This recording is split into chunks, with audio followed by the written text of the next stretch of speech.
You're watching How Leap. Let's learn how to add a custom widget to your iPhone home screen. Press and hold on an empty area of your home screen until the apps start to jiggle. Tap the plus icon in the top left corner. This opens the widget gallery. You can browse by category or use the search bar at the top to find a specific app. Tap on an app to see the available widget sizes. Widgets come in small, medium, and large. Select the size you want. Tap Add Widget. The widget will be placed on your home screen. You can now drag it to your desired location. Tap Done in the top right to stop editing.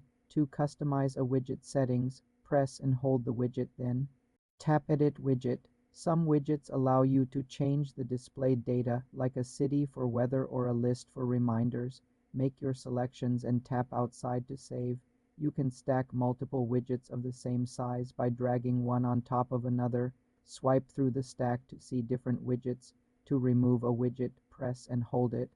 Then tap Remove Widget. Custom widgets provide quick information and shortcuts right on your home screen.